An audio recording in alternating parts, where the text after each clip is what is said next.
បាទសួស្តីបងប្អូនទាំងអស់គ្នាយើងមកស្ដាប់ចម្លើយសារភាពលោកមេប៉ុសដែលជាជនដៃដល់ករណីផ្ទុះអាវុធស្លាប់យុវជនម្នាក់នៅឯខាងខេត្តកំពង់ស្ពឺហ្នឹងដែលពេលនេះលោកមេប៉ុសហ្នឹងគឺបានចូលខ្លួនមកសារភាពកំហុសហើយនៅឯស្នងការខេត្តកំពង់ស្ពឺហើយចម្លើយសារភាពរបស់គាត់ហ្នឹងគាត់បាននិយាយថានៅវេលាយប់ថ្ងៃទី3 ខែតុលាឆ្នាំ2025ហ្នឹងវេលាម៉ោងប្រហែលជា9 យប់គាត់បានដឹកនាំកម្លាំងនិងមន្ត្រីនគរបាលប៉ុស្តិ៍ចំនួន4ទៅ5នាក់បានចុះធ្វើការល្បាតក្នុងភូមិសាស្ត្រឃុំពោធិ៍អង្ក្រង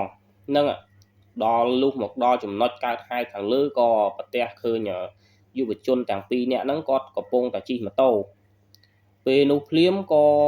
ពួកគាត់ក៏បានខាត់ដើម្បីសួរនាំចូល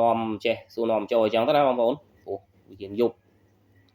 ប៉ុន្តែយុវជនទាំងពីរនាក់នោះគាត់មិនព្រមឈប់ហ្នឹងហើយគាត់អត់ព្រមឈប់ប្រហែលជាគាត់ភ័យគាត់អីចឹងទៅព្រោះដោយសារយប់ដែរហ្នឹងហើយគាត់អត់ព្រមឈប់ទេដល់ពេលអត់ព្រមឈប់អញ្ចឹងទៅក៏ព្យាយាមបើកកិច្ចណាព្យាយាមបើកកិច្ចពីសមត្ថកិច្ចដល់ពេលព្យាយាមបើកកិច្ចពីសមត្ថកិច្ចហ្នឹងក៏បកថយក្រោយរួចក៏បានជ្រុលទៅបុកជាមួយនឹងលោកមេប៉ុសហ្នឹងហើយក៏បុកជាមួយនឹងកាភ្លើង AK មួយដើមដែលស្ពាយជាប់នឹងខ្លួនរបស់លោកមេប៉ុសហ្នឹងបណ្ដាលឲ្យរាកៃហើយផ្ទុះអាវុធចំនួន1គ្រាប់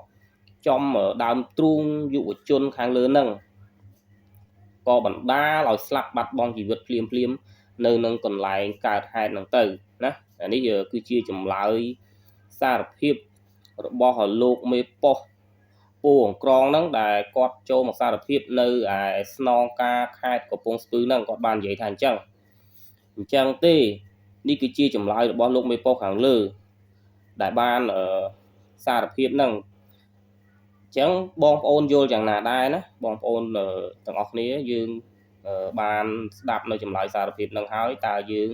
យល់យ៉ាងណាដែរចំពោះការបកស្រាយរបស់គាត់ទៅលើករណីខាងលើនេះហើយយើងក៏សូមចូលរួមសោកស្ដាយនិងចូលរួមរំលែកទុក្ខ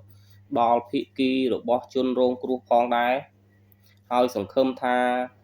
ភាគីខាងជនរងគ្រោះនិងក្រុមគ្រួសារជនរងគ្រោះនេះនឹងទទួលបាននូវយុត្តិធម៌សម្រាប់ករណីខាងលើនេះផងចុះដោយសារនេះគឺជាសម្ដីដូចជាការសារភាពទោសរបស់គាត់នៅឯស្នងការខេត្តហើយលោកស្នងការខេត្តក៏លោកកំពុងតែយកចិត្តទុកដាក់ទៅលើរឿងនេះផងដែរដោយលោកស្នងការគាត់នឹងស្រាវជ្រាវបន្តនៅករណីខាងលើនេះឲ្យបានដិតដល់និងស៊ីជម្រៅជាងនេះដើម្បីស្វែងរកនៅយុត្តិធម៌ក៏ដូចជាស្វែងរកការពិតនិងបន្តស្រាវជ្រាវរឿងនេះបន្តទៀតផងដែរហើយយើងដឹងហើយថាករណីនេះគឺមានប្អូនប្រុស2នាក់ឯណោះម្នាក់ទៀតគាត់ជាអ្នកបើកម្នាក់ទៀតជាអ្នកអង្គុយពីក្រោយអញ្ចឹងណាអញ្ចឹងអ្នកដែលស្លាប់គឺអ្នកដែលបើកនៅខាងមុខហើយភាគីម្នាក់ទៀតនៅពីក្រោយនោះគឺគាត់នៅកន្លែងកើតហេតុនឹងដូចគ្នាហ្នឹងហើយអញ្ចឹងយ៉ាងណាយ៉ាងណីយើងក៏លោកស្នងការក៏លោកបាននិយាយឲ្យថានឹងសិក្សាស្វែងរកនៅផុសតាងផ្សេងទៀតណាដើម្បីផ្ដល់ជាភាពយុត្តិធម៌ទៅដល់ក្រុមគ្រួសាររបស់ជនរងគ្រោះនេះដោយសារតែនៅពេលនោះគឺមានសាក្សីម្នាក់ទៀតនៅពីក្រោយខ្នងរបស់ជនរងគ្រោះនេះអញ្ចឹងយើងនឹងតាមដាននៅសាច់រឿងនេះបន្តទៀតថាវានឹងទៅជាយ៉ាងណាទៀតនៅពេលខាងមុខអញ្ចឹងព័ត៌មាននេះគឺមានតែប៉ុណ្្នឹងទេ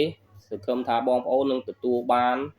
នៅចម្លើយក៏ដូចជាទទួលបាននៅព័ត៌មានមួយចំនួនពីសាច់រឿងខាងលើនេះដែរបាទបងប្អូនហើយជាចុងក្រោយ